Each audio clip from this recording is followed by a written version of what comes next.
Alors bonjour à tous. Voici une nouvelle capsule vidéo sur le thème Pâques, une espérance renouvelée.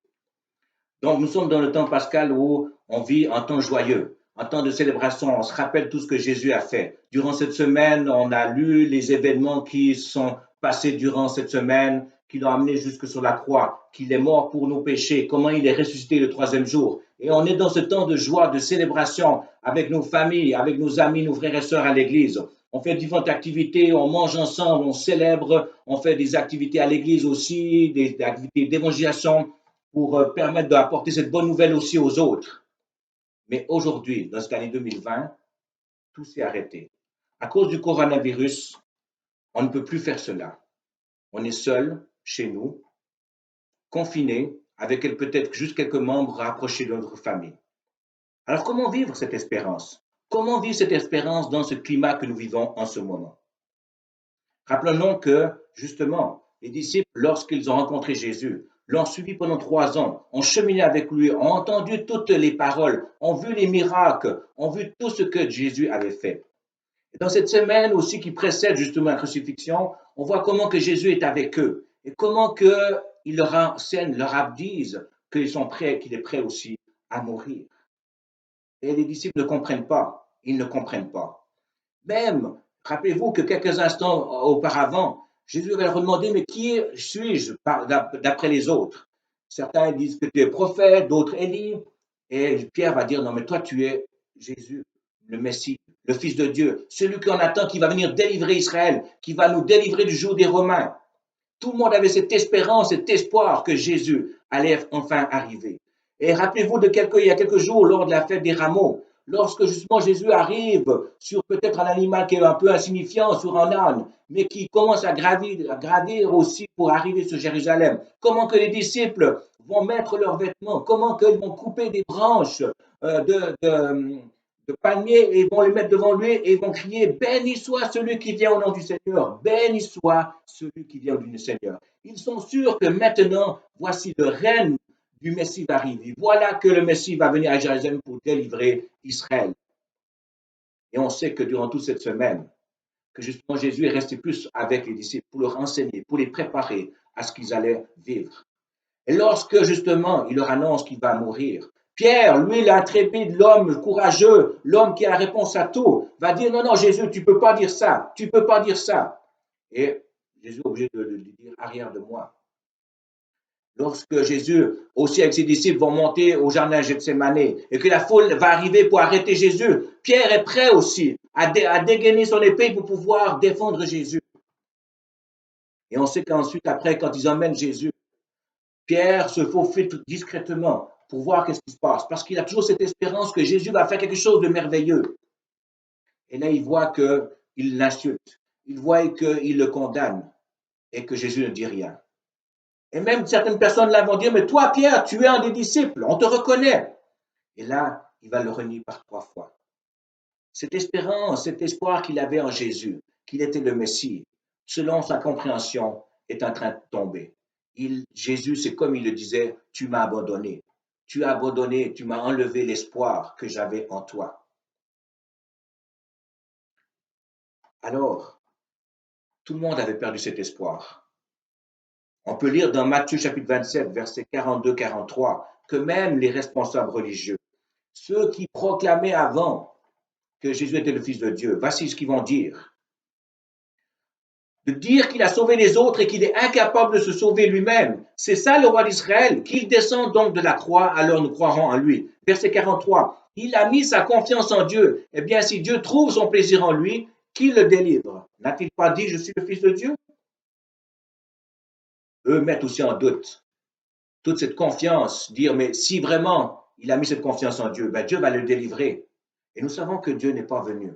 Jésus a continué de souffrir, d'être insulté, jusque sur la croix. Et quelques versets plus loin, on voit verset 46, vers 3 heures, Jésus cria d'une voix forte, Eli, Eli, shama sabachthani, qui veut dire, mon Dieu, pourquoi m'as-tu abandonné?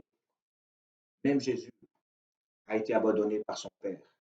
Jésus, devant le poids des fautes, en prenant tous les péchés des hommes, les péchés du passé, les péchés futurs, devant ce poids, il était abandonné par son Père.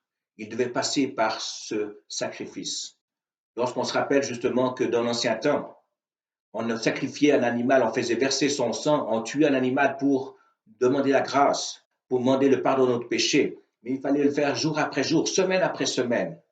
Et nous savons que là, Jésus, une fois pour toutes, il y a plus de 2000 ans, est venu pour pouvoir nous sauver. Son sang a été versé.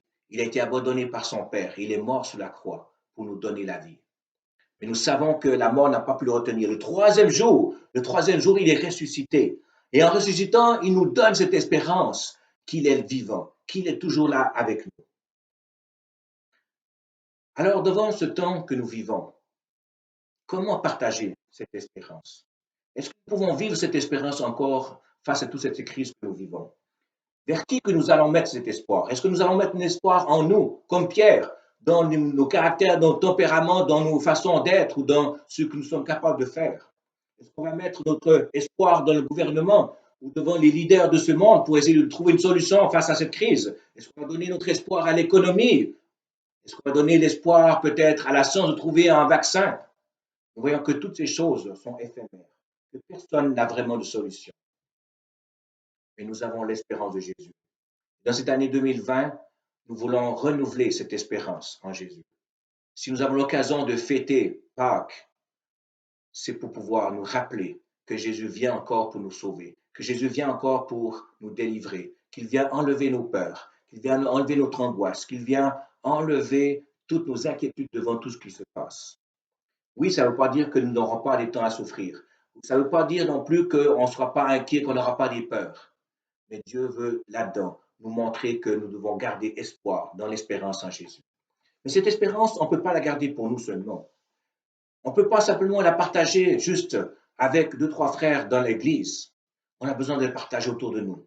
Alors voilà pourquoi que justement dans ce temps pascal, pourquoi pas appeler nos amis, appeler nos familles, appeler nos collègues de travail, appeler nos voisins pour leur dire, oui, dans ce temps pascal, même si nous vivons en temps d'inquiétude, d'effroi, de malheur devant cette crise, l'espérance de Jésus est là, elle est encore là, elle est renouvelée pour chacun de nous.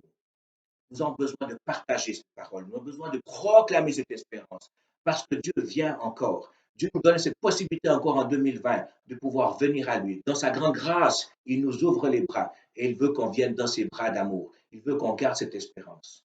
Alors que nous puissions partager cette espérance. Que nous puissions dire haut et fort et de ne pas avoir peur de dire oui, je veux proclamer cette espérance. Je veux le vivre, je veux le proclamer à travers ma bouche, à travers mon témoignage, à travers ce que je suis en tant que personne. Le monde autour de nous a peur. Le monde est en recherche de quelqu'un qui va trouver une solution sur qui ils vont pouvoir s'agripper. C'est seulement sur Jésus, le roc de la vie. Alors que nous puissions partager cette espérance, que nous puissions dire, oui, Jésus vient, Jésus est mort pour mes péchés. Jésus vient aussi pour nous donner la vie. Et que l'espérance que nous avons n'est pas simplement juste pour cette terre, pour ce temps que nous sommes sur terre, mais une espérance qu'un jour on sera tous avec lui, avec les 10 millions, des millions d'autres personnes à travers les âges qui ont cru en Jésus. Et ce jour-là, il n'y aura plus d'inquiétude, plus de peur, plus de mort, plus de maladie. On sera éternellement avec notre Seigneur Jésus.